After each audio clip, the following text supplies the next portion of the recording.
السلام علیکم ورحمۃ اللہ۔ الحمد للہ والصلاۃ علی نبیہ وعلی آلہ وصحبہ اجمعین۔ اللہم صلی علی سیدنا و مولانا محمد بعدد من صلی وصام، اللہم صلی علی سیدنا و مولانا محمد بعدد من قعد وقام۔ ساری باتیں ہو چکی ہیں، دو تین باتیں عرض کروں گا۔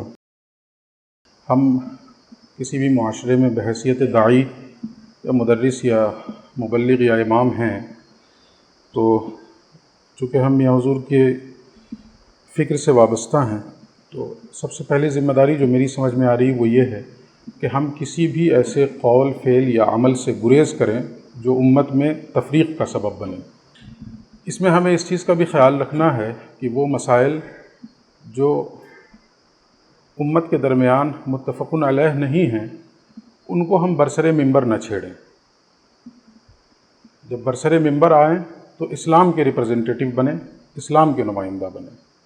جو ہمارے مسائل ہیں، جو ہمارے معمولات ہیں، ان کو ہم بند کمرے میں ڈسکشن کر سکتے ہیں، لیکن جب ہم عام مجلس میں آویں تو کوئی ایسی بات نہ کریں جو متفق علیہ مسائل ہیں جس سے امت کا ویسے ہی رشتہ ٹوٹا ہوا ہے، ان پر فوکس کرنے کی ضرورت ہے۔ ہم سے یہاں بھی کوتاہی ہو جاتی ہے کہ ہم ان مسائل کو چھوڑ کر کے ان کی طرف متوجہ ہو جاتے ہیں اور اپنی ساری توانائی اور سارا زور ان مسائل پہ صرف کر دیتے ہیں، نتیجے کے طور پہ مزید انتشار کا سبب ہو جاتا ہے۔ تو ایک اس چیز کا خیال رکھنا ہے۔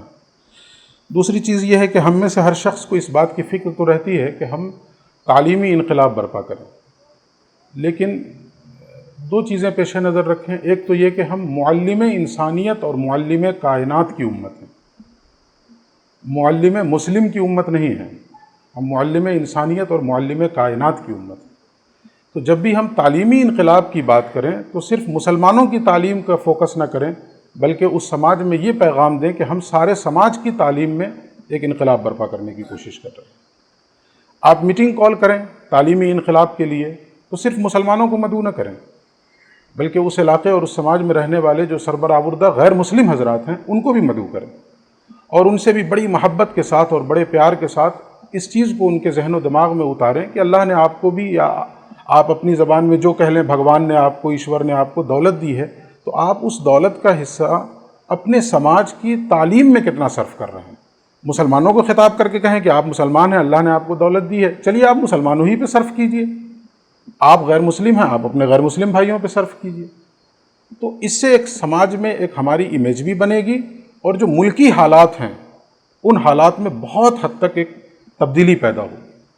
ایک میسج جائے گا کہ ہم صرف مسلمانوں کی تعلیم کی بات نہیں کر رہے ہیں، ہم تو ایک اچھا انڈین شہری بنانے کی کوشش کر رہے ہیں کہ ہمارے ملک کا جو تعلیمی ریشو ہے اس میں کچھ اضافہ ہو۔ تو ہم معلم انسانیت کی امت ہیں، اس چیز کو پیش نظر رکھیں اور پورے سماج کی تعلیمی انقلاب کی جد و جہد کریں۔ اس کے علاوہ خاص طور پہ دو مواقع ایسے آتے ہیں سال میں۔ ایک تو یہ کہ ہمارا جو مدرسہ ہے اس میں جو بچے پڑھ رہے ہیں ہم ان پر اپنی توانائی صرف کر رہے ہیں، لیکن جو بچے اسکولز میں ہیں، کالجز میں ہیں، ان تک کیسے ہم پہنچیں اور ان تک بیسکس آف اسلام کیسے پہنچائیں ہم، جو دین سے بالکل دور ہوتے چلے جا رہے ہیں۔ نتیجہ آج صورتحال اتنی نازک ہو چکی ہے کہ آج کی نئی جنریشن، ایک تو یہ کہ مسجدوں سے دور، نمازوں سے دور، جن کے اندر یہ جذبہ پیدا ہوا وہ مسجدوں سے انہوں نے اپنا رشتہ مضبوط مستحکم کیا، نمازوں میں آنے لگے، انہیں بنیادی مسائل کا علم نہیں ہے کہ ہمیں پاک کیسے ہونا۔ تو اب ایسے شخص مسجد میں آ رہے ہیں، کیا فائدہ ان کا؟ ناپاکی کے بعد پاکی کیسے حاصل کرنی ہے، ان بنیادی مسائل پر بھی ان کی گہری نظر نہیں ہے اور واقفیت نہیں۔ ہمارے لیے دو مواقع ہیں، ایک سمر ویکیشن اور ایک ونٹر ویکیشن، اس کو بھنانے کی کوشش کریں۔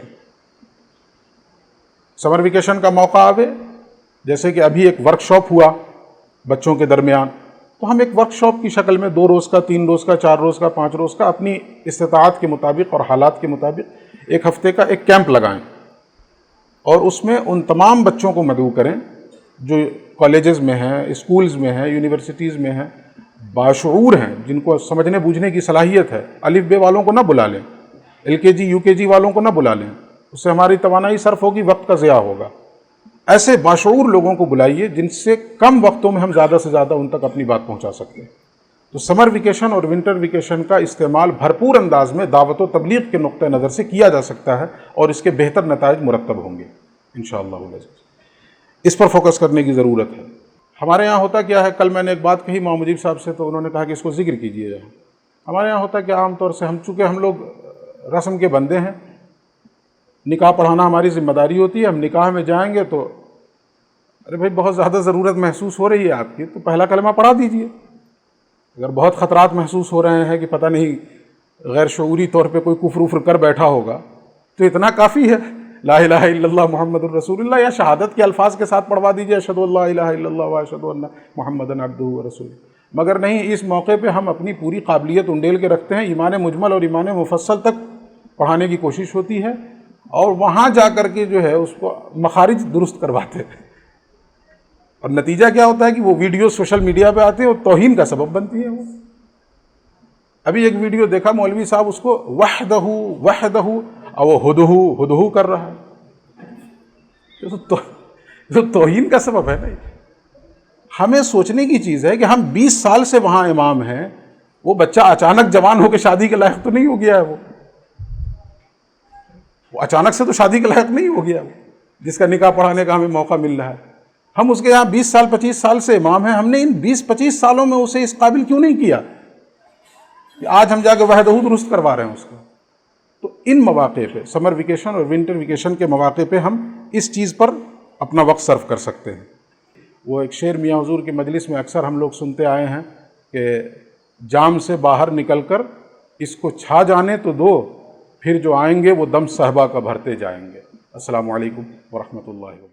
جامعہ عارفیہ مرکز علم و عرفان.